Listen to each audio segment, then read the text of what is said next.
Bom dia a todos. Primeiramente, eu gostaria de agradecer a participação de todos nesse evento. Antes da gente iniciar, eu vou montar a nossa mesa para a gente dar início aos nossos trabalhos, tá bom? Então, eu gostaria de começar chamando o presidente da Câmara, o senhor Marlon Gabriel Oloco. Também gostaria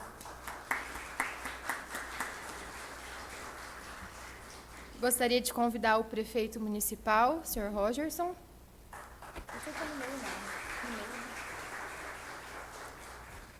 Gostaria de chamar a nossa vereadora mulher, a senhora Márcia Rosolim. E agora eu vou chamar as ouvidoras da Câmara, Maria Eduarda, e a ouvidora da Prefeitura, a senhora Gabriela, para participar também.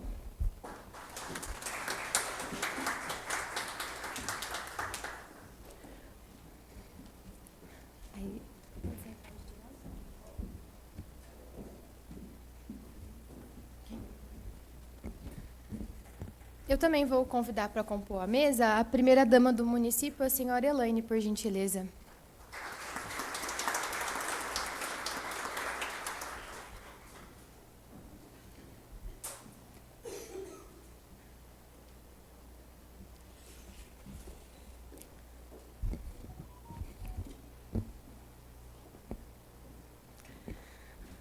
Então, hoje, a Escola do Parlamento da Câmara Municipal de Dumont promove hoje mais uma ação de caráter educativo e de utilidade pública voltada à comunidade dumonense e região.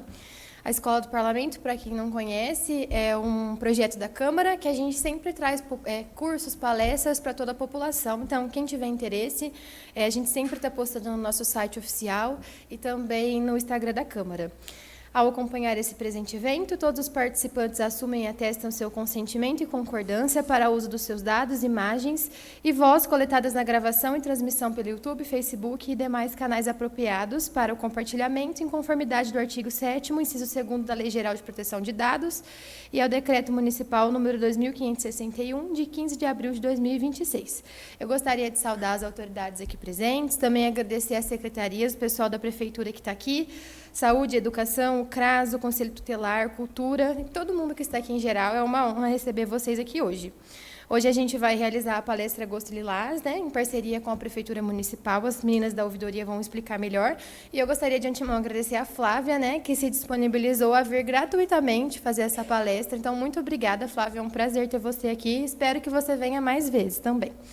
Então, eu vou começar chamando para fazer o uso da palavra o vereador Marlon.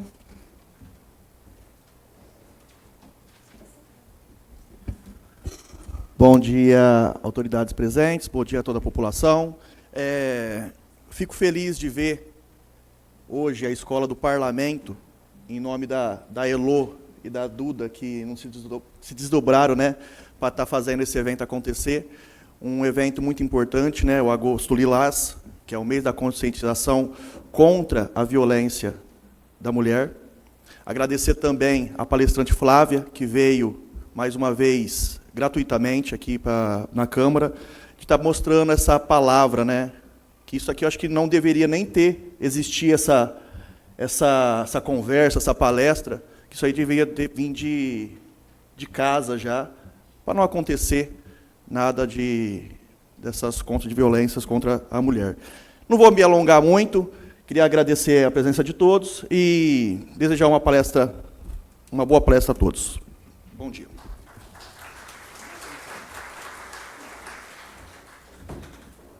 Gostaria de chamar o prefeito municipal, por favor.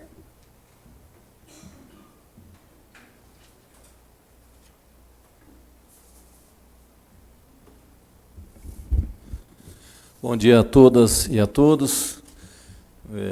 Um dia importante na nossa cidade, como o Marlon disse, nosso presidente da Câmara, quero cumprimentá-lo e também cumprimentar a vereadora Márcia, em nome deles, na pessoa deles, cumprimentar a todos os presentes.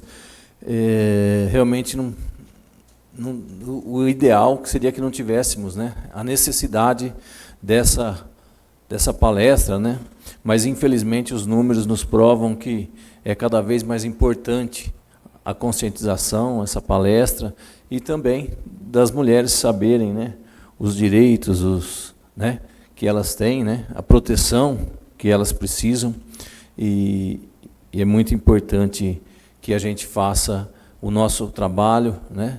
A gente queria ver essa Câmara ainda mais cheia, com muito mais gente, né? Mas tudo tem um começo e hoje está sendo mais uma semente que está sendo plantada. Obrigado a Flávia, aí, à Escola do Parlamento, que vem nos atendendo sempre o nosso município.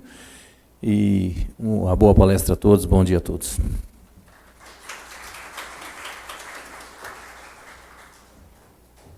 Por favor, a vice-presidente Márcia.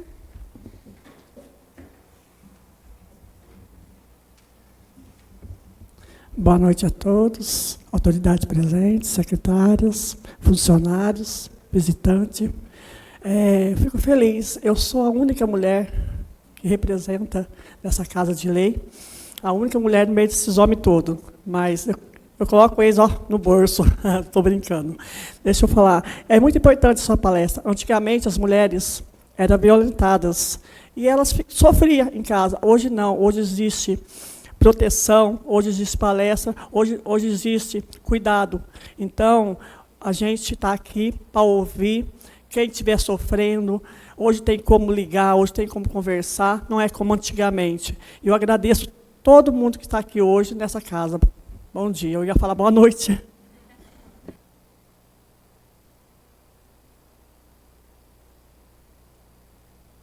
Eu vou chamar a nossa ouvidora, Maria Eduarda. Ela vai explicar o motivo da gente estar aqui hoje, né? E também fala um pouquinho da ouvidoria da Câmara.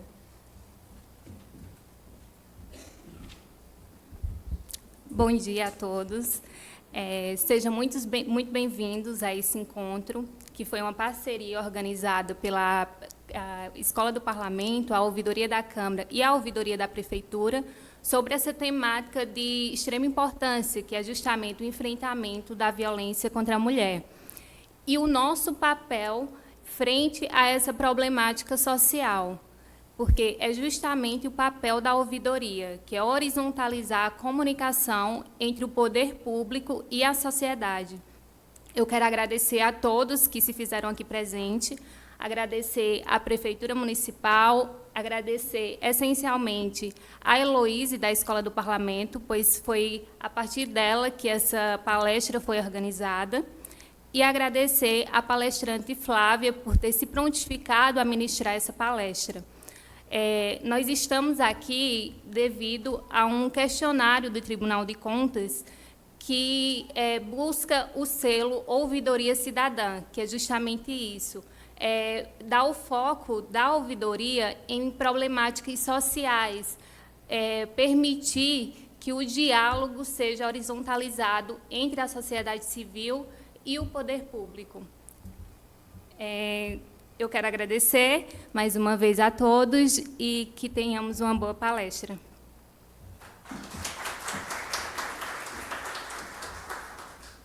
Por favor, Gabriela.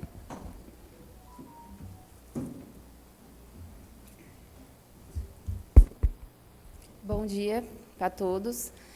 Gostaria de agradecer, primeiramente, aos profissionais que estão presentes, às autoridades e à comunidade e o poder público. Eu gostaria de dialogar um pouco com vocês a importância sobre a violência contra a mulher, que se faz necessário essa palestra a todos, porque a gente precisa enfrentar muitos problemas no dia a dia, e com essas informações que vamos obter graças à Flávia sobre essa palestra, a gente precisa ter a conscientização, o acolhimento de cada pessoa, e temos a responsabilidade, né? E, como ouvidora municipal, eu quero deixar muito claro, ressaltar isso, que é uma maneira de vocês chegarem até nós, para nós acolhermos qualquer mulher, qualquer pessoa que foi enfrentada essa violência, né? E reforçar que é um canal muito competente para isso, caso alguém se sinta... para não se sentir muito menosprezado, se sinta com medo, né? E, mais uma vez, gostaria de agradecer a Elo, que fez... essa palestra linda, a Flávia, as autoridades presentes, e muito obrigada.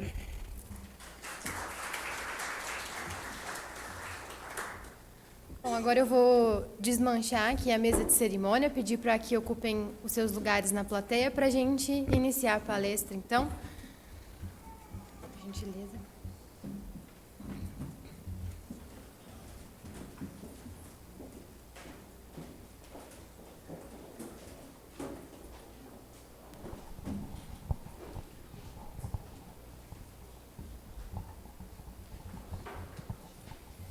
Por favor, então, a Flávia, recebam a nossa palestrante para a gente iniciar.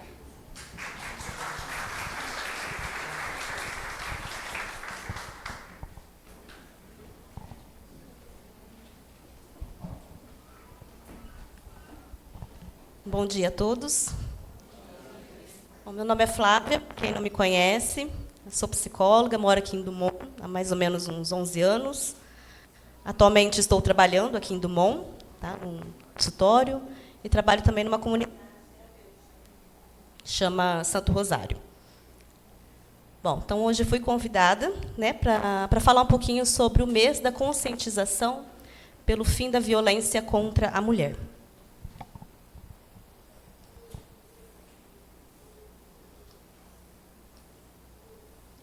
Bom, o que é a violência doméstica, né? A violência doméstica, a violência contra a mulher, ela está dentro da violência doméstica. Tá? Então, vou falar um pouquinho sobre isso. Qualquer comportamento que cause danos físicos, psicológicos, morais, patrimoniais ou sexuais a um membro da família. A Organização Mundial de Saúde estima que 1 em cada 30 mulheres no mundo experimentou a violência física ou sexual por parte de um parceiro íntimo em algum momento da vida. Quando eu vi esse dado, eu confesso que assim, eu me assustei. Eu falei, será que é isso mesmo? Aí eu fui lá conferir, realmente, né, tem esse dado na Organização Mundial de Saúde, que é mais ou menos 840 milhões de mulheres. Então, é um dado muito alto. Então, a gente vê a importância, realmente, da gente tratar esse tema. Em 2025, 1.568 mulheres foram vítimas de feminicídio no Brasil. A lei do feminicídio ela foi sancionada em março de 2025. Ao menos 13.703 mulheres já foram assassinadas por sua condição de ser mulher. Considera-se feminicídio quando o crime decorre de condições do sexo feminino, seja em contextos de menosprezo ou discriminação à mulher. Então, a lei do feminicídio é uma lei recente, né, de 2025, que se fez necessária, então, para tentar combater, né, a violência contra a mulher. Então, aqui é um gráfico, né, 9,4% em 2015 para 40,3% em 2024. Aí está assim, uma relação de aumento. Então, veja como que o aumento foi muito, muito grande. Né? 9,4% em 2015 para 40,3% em 2024. Então, foi um aumento muito grande. Só que a gente também tem que lembrar que, né, há anos atrás, não existia também as denúncias. Então, por que se faz necessário as campanhas, as leis? Justamente para que tenha uma diminuição do feminicídio. Então, não é que, há tempos atrás, também o feminicídio era tão menor. A questão é como não existia, né, as leis, não existiam as campanhas, né, acontece que muitas mulheres não faziam as denúncias. Né, então, acredita-se que esse número seja um número maior. Né, mas, diante não ter as denúncias, não ter as campanhas, né, parece-se menor. Mas a gente sabe também que também houve um aumento. Né? Mais para frente a gente vai ver o porquê. A violência doméstica ela é influenciada por fatores estruturais, com a desigualdade de gêneros, padrões culturais de dominação masculina, falta de controle e fragilidade na rede de proteção. Estou passando assim os dados estatísticos só para a gente ter uma noção, tá? Mas depois a gente entra mais no assunto.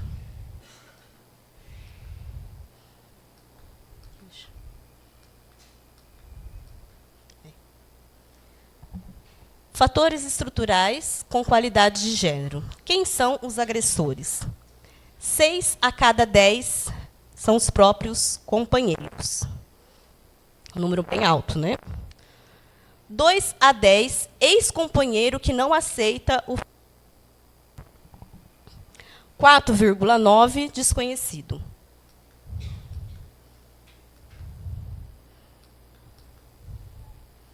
Comportamento do agressor. Isolar a vítima do seu núcleo social, adotando comportamentos controladores de dominação.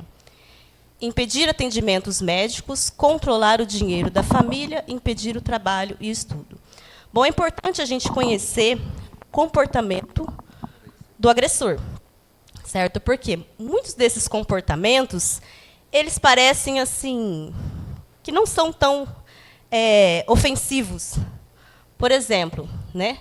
Ah, meu marido é controlador, né? Meu companheiro é muito amor.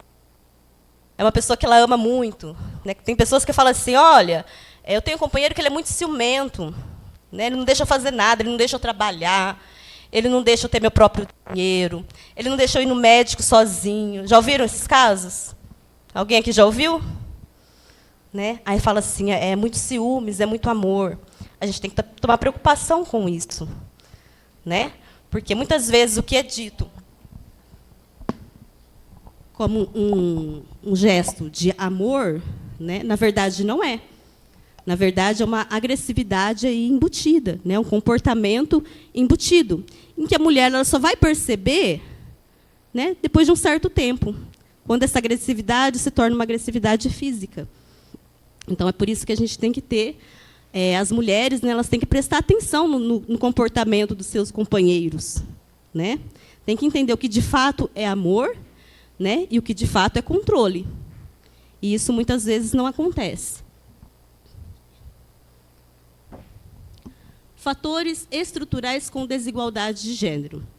Então a gente percebe, né, pelas estatísticas, né, que acontece em maior parte com as negras, 60,2%, 36,8% brancas, 0,3% indígenas ou amarelas. Relação da desigualdade social. Quanto mais expostas a condições de vulnerabilidade socioeconômica, menor acesso a serviços públicos de problemas e maior presença em territórios marcados por precariedade institucional. Significa, quanto mais desigualdade social, maior é o nível, né, que acontece essas violências. Por quê? Uma cidade onde ela tem precariedade, né, ela não consegue instalar, talvez, uma delegacia da mulher, uma assistência social efetiva, né, que vai colocar as leis em vigor. Né? E aí as mulheres não têm para onde recorrerem. Né? Então, os níveis acabam aumentando. Né? Por isso que a gente fala da desigualdade social. Né? Cidades mais precárias, acontece um maior índice. Né? Porque as mulheres elas ficam mais desprotegidas, assim dizendo. Então, a gente vê mais uma vez a importância da efetividade das leis, das campanhas, como as leis e as campanhas elas protegem essas mulheres. 60,6% das vítimas, já falei, são mulheres negras, metade entre 30 e 49 anos. Como que acontecem as agressões? Né? 48,7% armas de fogo, 25,2% arma branca, 25,2% arma de fogo, 59,4% são companheiros, aqui são dados nos gerais, né? São companheiros, 21,3% são ex-companheiros, 10,2% são outros familiares. Bom, aqui é um gráfico que eu já falei, né? Que a maioria são negras, 36,8% brancas e o restante amarela. Falta de controle e fragilidade da rede de proteção. Bom, Lei Maria da Penha. Alguém aqui já ouviu? Quem nunca ouviu falar? Acho que todo mundo já ouviu falar, né? Lei Maria da Penha ela vai completar 20 anos agora em 2026. Então, faz bastante tempo até que temos a Lei Maria da Penha. Mas, recentemente, a gente vem falando mais. Por que será, né? Acredito que seja por causa das campanhas, né, das divulgações, redes sociais. Então, isso tem ajudado aí, né, a difundir as leis, né, de proteção à mulher. Então, a Lei Maria da Penha vai fazer 20 anos, política de enfrentamento contra a mulher no Brasil. É a Lei 13.104, 2015, passou a configurar como crime autônomo, com maior pena prevista no Código Penal. Nos anos recentes também foram tipificados o stalking, a violência psicológica, a importunação sexual, além da criminalização específica do descumprimento de medidas protetivas de urgência. Então, antes, considerava-se só violência, né, só quando existia uma agressão física. Né, essas leis elas foram colocadas como ampliou, né, a questão ali das leis. Então, hoje, uma importunação sexual também é crime. Né? Então, fez uma ampliação. Perseguição também é crime. Então, se uma mulher se sentir perseguida por seu companheiro, né, ex-companheiro, qualquer outro homem, ela pode fazer uma denúncia, porque é crime. Entendeu? Então, tudo isso fez ampliar. Né? Violência psicológica, né, que antes a gente não tratava, não era tratado como crime, hoje é um crime.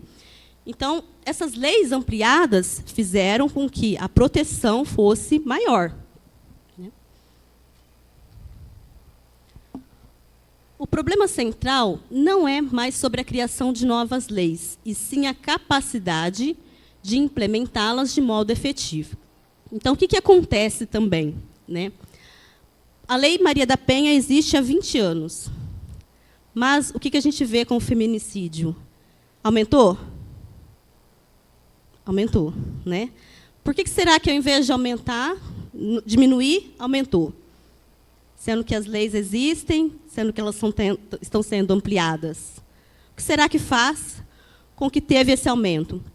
Porque também existe um problema, né, na questão da implementação das leis.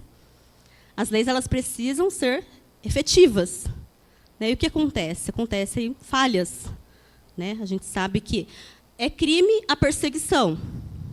Mas se uma mulher ela vai lá fazer uma denúncia, ela tem uma tranquilidade que ela não será mais perseguida? Não.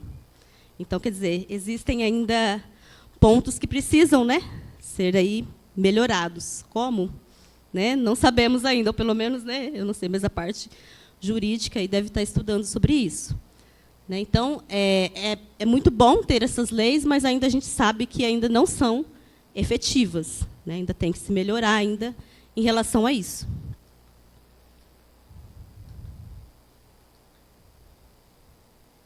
Bom, aqui é um percentual dos municípios que dispõem de serviços especializados de atendimento à mulher. Então, tem muitas coisas, né, de serviço de atendimento à mulher. Delegacia especializada em atendimento à mulher, casa de abrigo para acolhimento, centro especializado de atendimento à mulher, serviços especializados em atendimento à violência sexual, centro integrado de serviço de atendimento a mulheres em situação de violência, unidades móveis de atendimento à mulher, casas de acolhimento de curta duração. Só que o que acontece? Como a gente vê aí, os municípios pequenos, eles quase não têm, né, todas essas especialidades. Né? A gente vê que quase não tem. Delegacia da mulher, né, a casa de abrigo, diferente ali do médio e do grande. Porque tudo isso é uma rede de proteção da mulher. Só que o que acontece? Infelizmente, né, ainda não está abrangendo aí todo o país. Né? Infelizmente, ali, principalmente os municípios menores, né, acontece essa falta. Delegacia de Mulher, né? Ela foi criada em 1985, então faz um bom tempinho também, né? 41 anos, não é isso? Então faz um bom tempinho. Voltado à responsabilização dos crimes relacionados à violência do gênero, da ameaça e da violência psicológica do feminicídio. Então, a gente vê que seria importante, né, teria ter em cada cidade, mas a gente vê que isso não é a nossa realidade ainda. Né? rede especializada em atendimento às mulheres. Bom, agora vai entrar um pouquinho na minha área, né? O que fazer caso identifique ou esteja sofrendo violência física ou psicológica? Busque ajuda profissional, ou do psiquiatra, do psicólogo, advogado ou assistente social. Né? É uma coisa que, antigamente, né, as mulheres, vocês acham que elas buscavam esses tipos de ajuda? Não, né? Uma mulher que sofria violência psicológica não buscava um psiquiatra, não buscava um psicólogo, um advogado, um assistente social. Né? A gente vai ver um pouquinho o porquê que elas não buscavam também. Mas a gente vê que, por que antes, né, volto a dizer, por que antes que elas não tinham tudo isso, o feminicídio parecia menor e hoje parece maior? Eu falei, antes não eram divulgadas. As mulheres que sofriam violência sexual, violência física, elas não contavam para ninguém. Né? Isso era camuflado. Né? Hoje, que é mais falado, que é mais divulgado, que elas buscam apoio, né? E mesmo assim, ainda é bem restrito. Né? Mesmo assim, ainda é um trabalho árduo aí. Né? Muitas mulheres ainda não buscam os atendimentos, né? Ou buscam somente ali quando está ali no último nível ali, ela está quase que sabendo que ela vai perder a vida. Né? No começo ainda é muito escondido isso. Né? Advogado, assistente social. Assistente social na identificação de casos de violência, como estresse e sintomas ansiosos e depressivos, podendo incluir até a ideação suicida, abuso de álcool e drogas, além de sintomas pós-traumáticos. A maneira das vestimentas, óculos, chapéus, curativos também podem levantar suspeitas. Como assim? Muitas vezes, né, não vou adentrar aqui, né, a assistente social. Tem alguém aqui? Assistente social? Não vou adentrar aqui no trabalho deles, mas muitos casos que chegam, né, já levanta assim, né, uma suspeita. Né? A questão das vestimentas, aí, muitas mulheres que são agredidas, né, elas tentam esconder. Né? Então, através dos óculos, chapéu, ela tenta esconder a agressão. Né? Os próprios sintomas, né, o estresse, a ansiedade, tudo isso também denuncia. Né? Então, quando chega, né, assistente social ali, tem que ter esse olhar, né, para poder realizar esse diagnóstico. Por quê? Porque, muitas vezes, a mulher ela não está preparada para fazer a denúncia. Né? Muitas vezes, existe a suspeita, mas a pessoa ela nega. E por que ela nega? Muitas vezes pelo medo. Né? Outros motivos também, né, que a gente também vai ver daqui a pouquinho. Então, é importante esse olhar, principalmente para acolher, porque, muitas vezes, ela não está pronta para fazer a denúncia. E a gente precisa aprender a acolher. Né? Muitas chegam e falam assim, não, mas eu tenho que fazer ela denunciar. Né? Eu tenho que fazer ela não está preparada para isso. Entende? Algumas mulheres não estão preparadas para isso. Então, é preciso a gente ter também esse olhar de acolhimento. Bom, psiquiatra e psicólogo ajudam na identificação e tratamento dos transtornos ocasionados pela violência física ou psicológica. Aí, dentre os transtornos mais comuns, né, encontrados, temos a depressão e a ansiedade, que eu não coloquei ali. E o que eu quero falar desses transtornos? Alguns transtornos não se referem à vítima, mas sim ao agressor. Né? Só que, muitas vezes, a vítima, né, ela se culpa e ela não consegue ver no agressor os transtornos. Então, muitas mulheres também começam um relacionamento ou estão no início de um relacionamento e é importante saber identificar os transtornos. Por exemplo, ali, borderline, né? Instabilidade emocional e dificuldade de regulação, podendo estar relacionada a explosões de raivas e comportamentos violentos. Às vezes, a mulher inicia-se ali um relacionamento e o companheiro tem esses tipos de comportamentos. O comportamento agressivo, explosivo.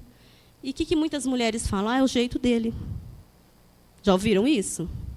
é a forma dele ser, ele foi criado assim, né? Ou seja, ela não abre a mente dela para que isso possa ser um possível problema daqui a algum tempo dentro da relação.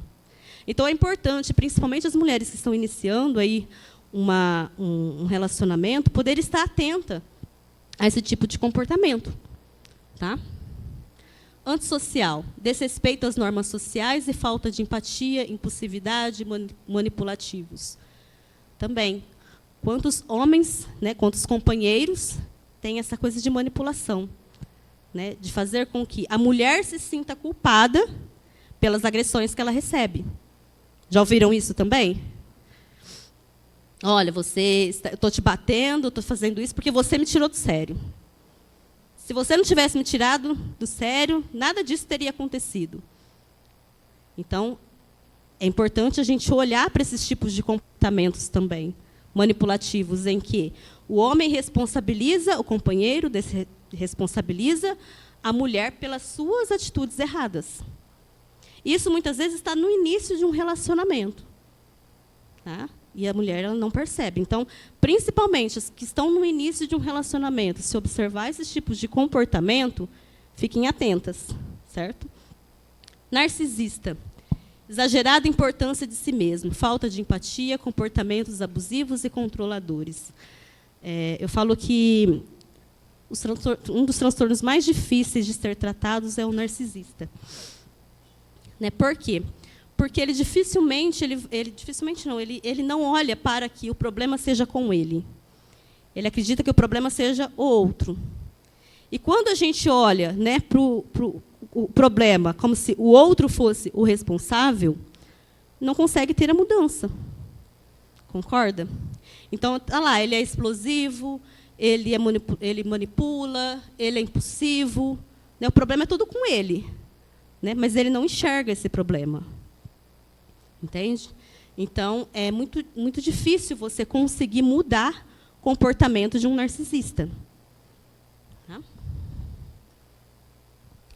Transtorno de humor, o transtorno afetivo bipolar. Né? Uma hora euforia, que é a instabilidade, impulsividade, depressão, desesperança e desespero. O que é o transtorno bipolar? O transtorno bipolar é, ora, né, a pessoa está mais depressiva, ora ela está eufórica, entre aspas, alegre. Né? Então, é um transtorno bem difícil também de ser tratado, porque ele nunca consegue perceber que ele não está bem. Né? Porque tem dias que ele está depressivo, aí ele vai buscar atendimento. Mas aí chega no outro dia, ele já está bem, ele já está alegre, então ele fala, não tem nada. Então, fica nessa inconstância aí. Então, é difícil também de conseguir tratar. Né? Transtorno do estresse pós-traumático. Esse daqui se refere à vítima. Né? A vítima que ela é muitas vezes agredida, ela pode sofrer um transtorno de estresse pós-traumático. Sentimento de impotência, isolamento, dificultando a busca por ajuda e saída da vítima do ciclo de violência. Sinais e sintomas como hipervigilância, rememorações, alterações de sono, apetite e humor. Então, o estresse pós-traumático ele vem, né, logo depois, talvez, de uma violência muito, muito séria, uma agressão muito séria, tanto física ou psicológica. Aí a pessoa ela começa a ter esses tipos de sintomas. E também é difícil de ser tratado, por quê? Ela tende a se isolar, né, a não querer essa ajuda, né, pelo trauma. Alcoolismo e uso de drogas. Isso também vem muito por parte também de quem sofre a agressividade. Né? Muitas mulheres elas acabam entrando, né, tanto no alcoolismo como no uso de drogas, como um meio, né, de diminuir a sua dor.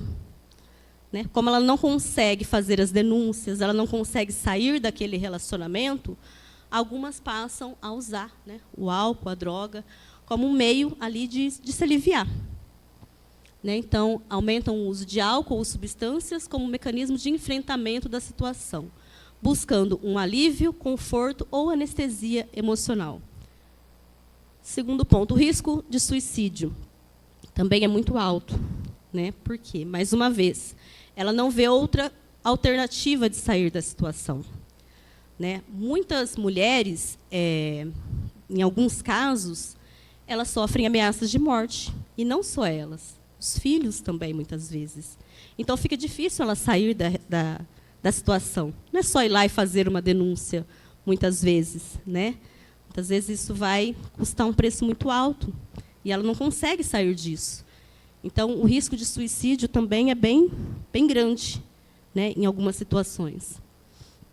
Avaliação física e psicológica. Lesão presentes como hematomas, cortes ou fraturas. A avaliação psicológica deve focar na identificação dos sintomas de depressão, ansiedade, TEP, que é o transtorno pós-traumático, e outros transtornos mentais.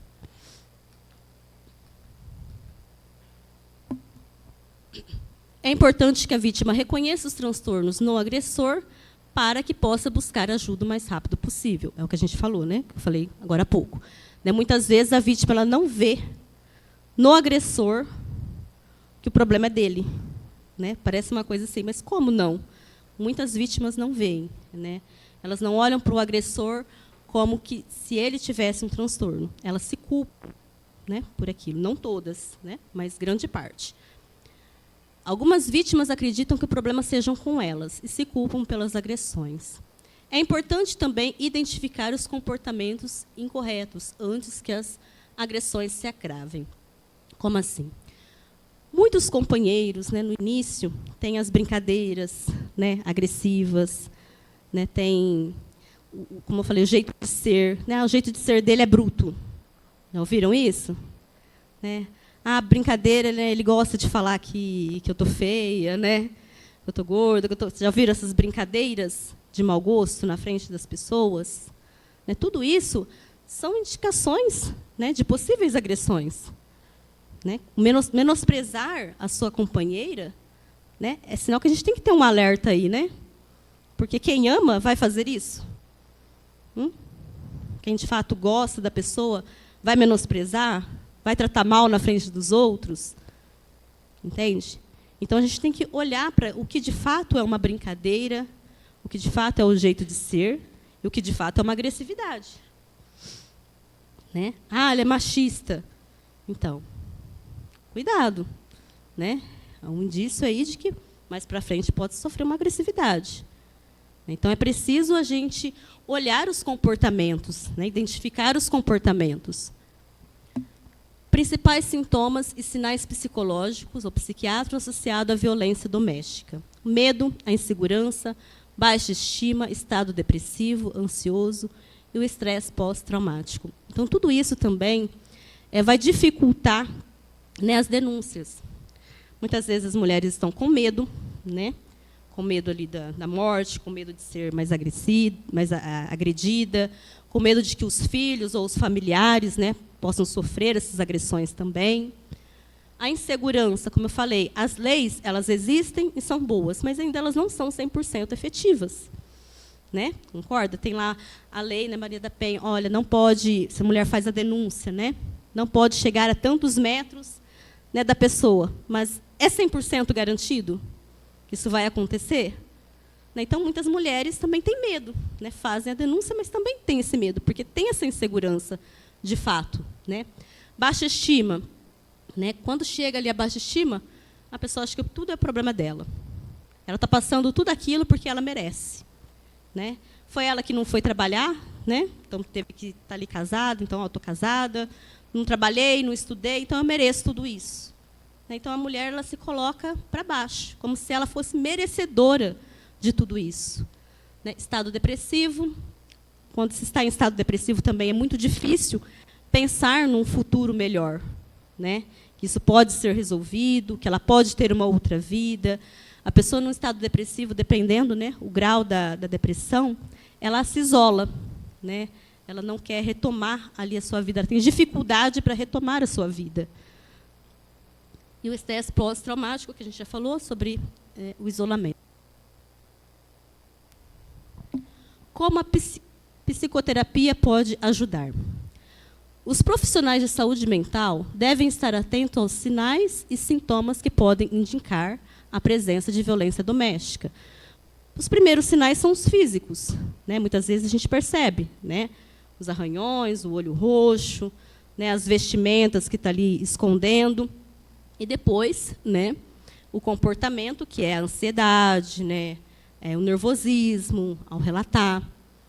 Na psicoterapia, deve-se encontrar acolhimento e alívio dos sintomas, contribuindo para a saída do ciclo de violência e reestruturação de sua vida. O acolhimento, principalmente, por entender, né, que essa mulher, muitas vezes, ela está ali só para desabafar.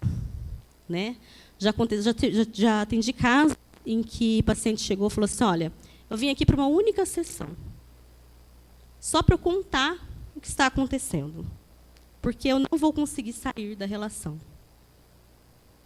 Né? Porque a gente sabe que, para ela sair da relação, ela teria que denunciar, sair de casa e aí possivelmente correr riscos.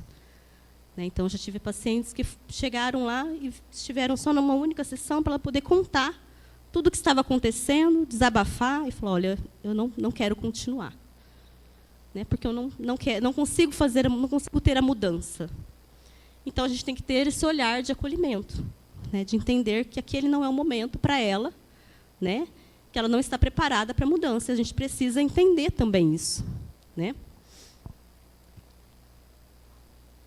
Contribuindo para a saída do ciclo de violência.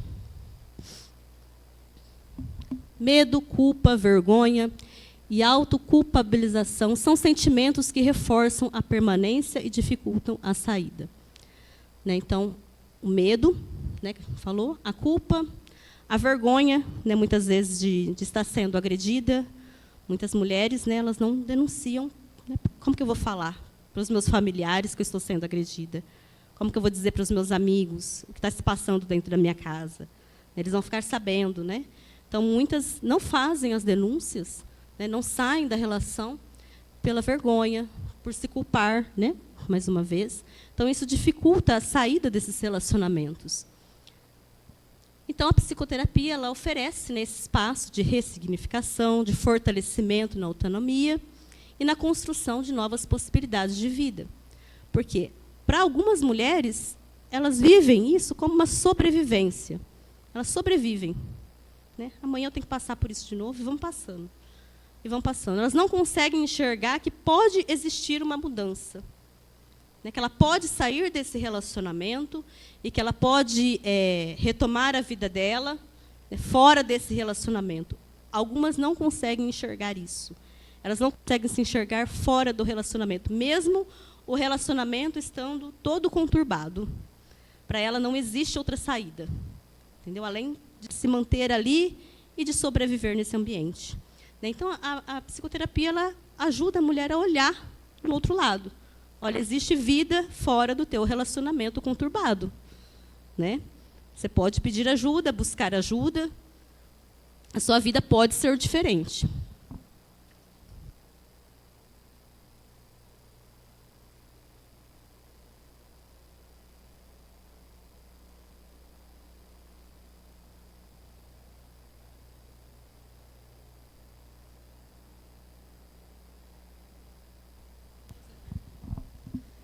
As experiências de maus tratos na infância, a autoimagem. Né? A infância nossa ela é muito um reflexo da vida adulta. Né? Então, aqui, estão vendo alguns rostinhos novos que devem ter filhos pequenos. Né? A gente tem que tomar muito cuidado. Muitas crianças que presenciam muitas violências, elas sabem que aquilo é ruim, mas elas acham que aquilo é normal. Então, tem parceiros que também têm todo esse ciclo de violência e ela acha que é normal aquilo. Né? Para ela, faz parte da vida. Né? Então, ela tem uma autoimagem distorcida, como se ela também fosse merecedora de tudo aquilo. Né? Então, é importante cuidar dessas crianças também, né? Ter um olhar para essas crianças. Então, as mães, principalmente, né? Eu sei que talvez seja difícil sair de um relacionamento, porque às vezes depende financeiramente, né? Ah, mas meu filho vai ficar sem pai, mas é importante olhar para a forma como essas crianças estão sendo, né, preparadas lá fora para o mundo, né? A forma como elas estão crescendo, convivendo com essas violências, né? Manutenção do casamento por preceitos religiosos, suportando a recorrência de maus tratos. aqui também, né? É importante a gente saber que, né, a gente tem ali a questão do casamento, a parte da religião, né? Ah, mas casamento é para a vida toda. Sim, né? Entendido com algumas questões religiosas, mas não apanhando, não sendo agredidas, né? A gente tem que tomar um cuidado aí, né, nessa parte. Que forma que você está mantendo o teu casamento? Como eu falei, você tem filhos, isso vai ser passado para os seus filhos. Essa agressividade não fica só na mulher, as consequências dessa agressividade. Essa agressividade vai também ser levadas para os filhos. Os filhos também vão sofrer, mesmo que eles não sejam agredidos fisicamente, mas eles estão no mesmo ambiente, estão sofrendo uma agressividade psicológica. Então, é importante a gente estar atento também, né? E a baixa estima.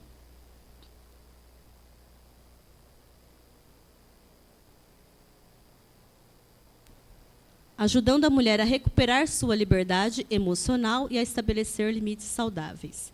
É importante respeitar o tempo de cada um, reconstrução da autonomia e autoestima, identificar e nomear seus sentimentos, redescobrir desejos, limites, sua autonomia, capacidade de estabelecer relações mais saudáveis no futuro.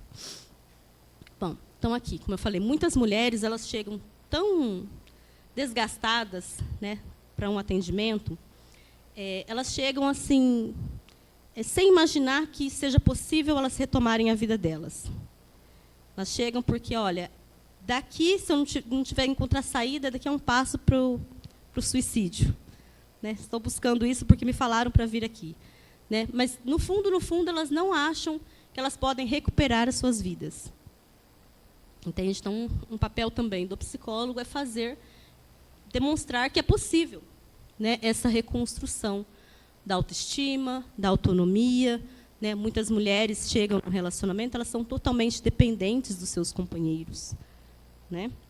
Então, elas acham que seja impossível, né, ela sair dali, estudar, trabalhar e reconstruir a sua vida. Né? E em outros pontos também tem a dependência emocional. Né? Hoje a gente fala, né, hoje existe uma dependência menor financeiramente, não existe? Antigamente, né, as mulheres dependiam mais financeiramente dos homens também. E por que hoje as mulheres não conseguem sair desses relacionamentos, mesmo não dependendo tanto financeiramente? Por causa da dependência emocional, né, que a gente vê assim, muito alto ultimamente também. Né? Essa dependência emocional de achar que, olha, se eu sair dessa relação, eu não vou ser nunca mais amada, né? Nunca mais vou encontrar um parceiro, nunca mais vou retomar minha vida, né? Porque já tem tantos anos. Né? Então, tudo isso faz com que a mulher fique presa, né, nesse relacionamento também. Ou também amar, mesmo aquele companheiro que talvez bate, humilha. Tem muitas mulheres que ainda não conseguem se libertar desses relacionamentos. Existe uma dependência emocional, mesmo sendo agredida. Né? O medo e a culpa, a ideia que o ciúmes é sinal de amor, faz com que mulheres permaneçam nas relações e não busquem ajuda. É essa distorcida, né? O amor distorcido. Ah, ele é assim porque ele me ama demais. Ele me protege. Né? Então, a mulher ela confunde, né, essa questão do amor. É confundida. Entendeu? Que, na verdade, o ciúmes ele não pode causar, né, mal. Né? Na verdade, o ciúmes nem é bom. Né? A gente tem uma ideia de que ciúmes é bom. Não, não é bom. Né? Ele é ruim, é um sentimento ruim. Porque numa relação tem que ter uma segurança, tem que ter uma confiança. Eu preciso confiar no meu parceiro, tanto o homem quanto a mulher. Quando existe essa desconfiança, existe o quê? Um relacionamento que não está bem estruturado. Concordam? Né? Então, é preciso que a gente olhe aí com atenção para isso. Relacionamento idealizado. Projetado no futuro pode fixar as mulheres num projeto de vida em que a impede de renunciar ao que planejavam, reforçando e banalizando a violência que são alvos. Bom, hoje em dia, né, com as redes sociais, a gente vê muita coisa idealizada, né? Não é assim? Muitos relacionamentos também. Né? E eu costumo falar, né, que não existe contos de fadas. todos os relacionamentos têm problemas, têm situações. E é preciso que a gente olhe para essas situações para que a gente possa melhorar. E quando a gente tem na mente que o relacionamento ele tem que ser perfeito, é muito difícil a gente encontrar os erros, né? Ah, olha, porque fulano vive um relacionamento perfeito, então o meu também tem que ser. E aí eu aguento tudo, custe o que custar. Né? Por quê? Porque eu não posso demonstrar que o meu relacionamento é ruim. Como que eu vou colocar que meu marido não me respeita? Que meu companheiro não me respeita? Não, então eu finjo que está tudo bem também. Né? Para aparecer lá no Instagram, lá no Facebook, as fotinhas, tudo no paz e amor. Né? Igual todo mundo vive um relacionamento lindo e maravilhoso, também vou viver. Né? E esse relacionamento idealizado faz com que as mulheres também não saiam das relações. Não, porque o meu relacionamento também tem que ser lindo e maravilhoso. Né? Muitas vezes o ideal de mulher está direcionado à busca de uma família perdida na infância. Almejam a construção de um lar que não tiveram. Abrir mão desse ideal, pelo menos com aquele companheiro específico. Então, o que acontece muito também, né? Muitas vezes a mulher lá sonha em casar, né? Sonha em vou viver tudo diferente do que eu vivi na minha família. Minha família, eu vi meu pai agredindo a minha mãe a vida toda, minha mãe apanhando a vida toda, então comigo vai ser diferente. Comigo o casamento tem que dar certo. E aí ela vai e se casa. E aí o relacionamento começa a ter problemas. Mas o que ela faz? Se mantém no casamento, porque o casamento tem que dar certo. Da minha mãe e do meu pai não deu certo, mas o meu tem que dar. Eu tenho que aguentar. Eu tenho que segurar as pontas. Então, ele me humilha, mas estamos casados. Importante que estamos casados. Já viram situações assim? Muitas, né? Então, é importante a gente olhar para nós. Né? Eu sempre digo que uma das piores coisas que vem acontecendo atualmente são as comparações. Né? Eu ver a vida do outro, principalmente ali na internet, nas redes sociais, e eu querer encaixar tudo aquilo para mim. Não dá. A minha vida é a minha vida, a do outro é a do outro. Né? Recentemente eu brincava com um amigo, né? Tem uma pessoa que eu sigo que ela tem 13 filhos. Né? É tudo lindo e maravilhoso. Pode ser? Pode ser. Né? Mas eu com 2, meu Deus do céu. Se eu tivesse 13, eu estava bem, não. Estava internada. Imagina, é impossível. Ah, mas o outro tem. Tá, o outro tem. Qual que é a realidade do outro? Né? Qual que é a realidade do outro? O casamento do outro é perfeito. Qual que é a realidade do outro? Talvez um homem que é bem estruturado. Né? Um homem que tem uma estruturação. Você tem uma estruturação. Talvez isso não aconteceu. Né? Eu sempre digo que relacionamento é 2. Não adianta a gente querer fazer pelo outro tudo. Cada um faz a tua parte. Cada um faz o seu pouquinho. Não dá para a gente... ele não me ama, eu vou amar por ele. Né? Ele não me respeita, eu vou respeitar por ele. Não, cada um tem que fazer a sua parte. Né? Então, muitas vezes, essa família idealizada também leva muitas mulheres a ficar num relacionamento ruim. Bom, aqui finalizando, né? Não se cale, violência contra a mulher é crime. Ligue 180.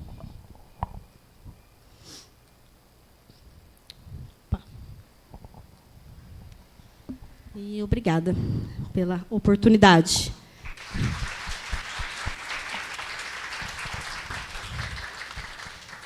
Pessoal, alguém tem alguma dúvida? Alguém quer falar alguma coisa? Então, agradecer mais uma vez a palestrante e a presença de todos vocês. Muito obrigada, viu?